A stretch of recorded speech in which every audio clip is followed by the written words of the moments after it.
Class 7th Geography.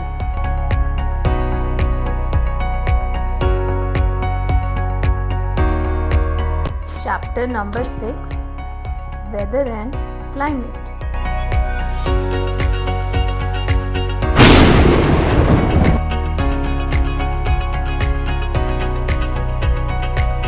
Hello children, welcome back again to your social science class. This video is the continuation of chapter Weather and Climate. In this video, you are going to learn about moisture, evaporation, humidity, condensation, precipitation, rainfall, and the types of rainfall. So let's start. The first topic is moisture. Now what is moisture? Moisture is tiny drops of water in the air, on a surface, or in the ground. In other words, we can say it's the amount of the water vapor present in the air.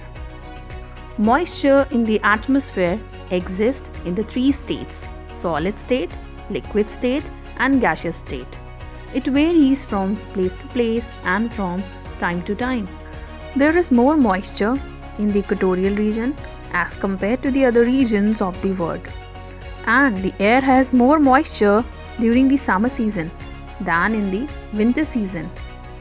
The amount of moisture is more near the Earth's surface as compared to the greater height. And in the polar region, it is almost zero. Next topic is evaporation. It's a process by which water changes from a liquid to a gas or vapor. Evaporation can take place from the ground as well as from the plants and animals in the form of transpiration. Transpiration is an important way by which some plants and animals they cool themselves.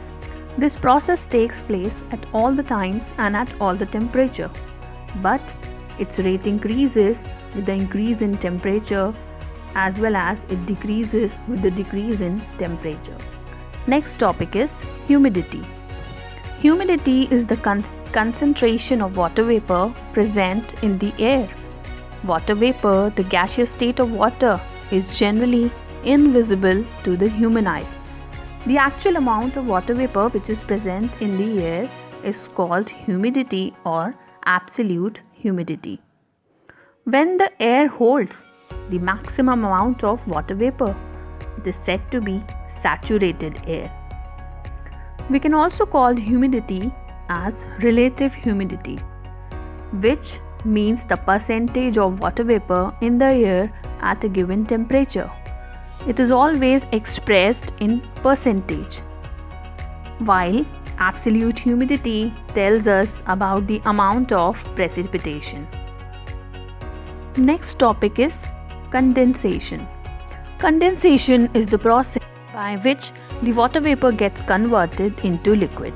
It's just the reverse of evaporation, where liquid water becomes a vapor.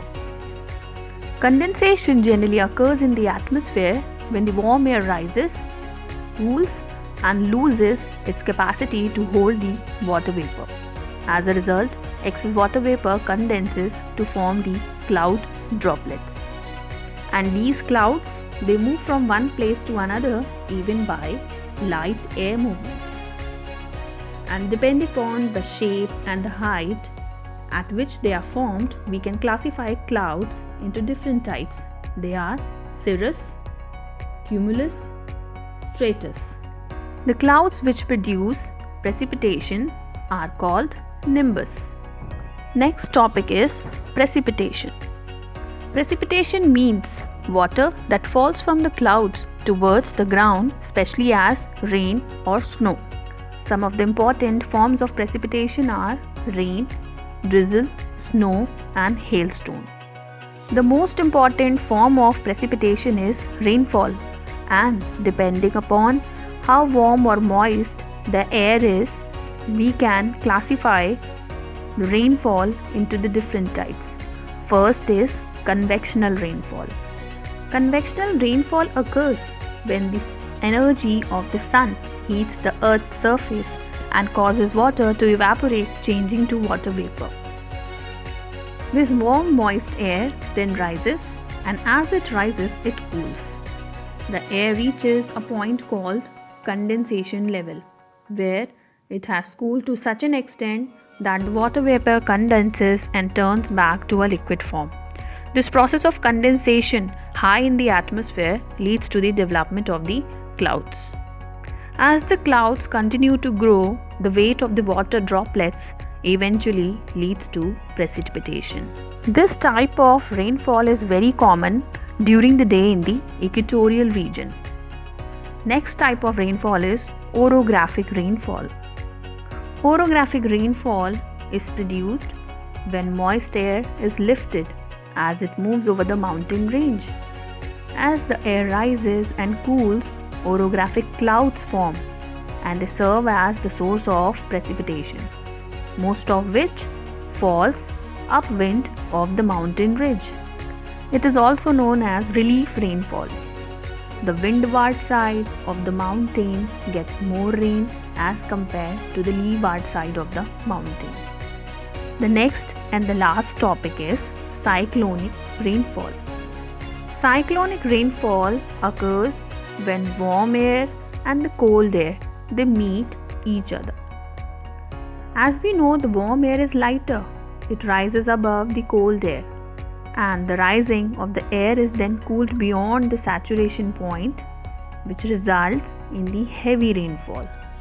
This type of rainfall lasts only for few hours. It is mostly found in the belt of westerlies, which is a wind blowing from the west, mainly during the winter season. This type of rainfall is also known as frontal rainfall. Most of the fresh water comes from rain. Rain is very useful because it helps in production of variety of crops. But the amount of rainfall received in a year varies greatly. Sometimes it can also cause flood. Sometimes it can result in drought in the different parts of the world. So with this, we come to an end of this chapter. Hope you all have understood the chapter. Thank you.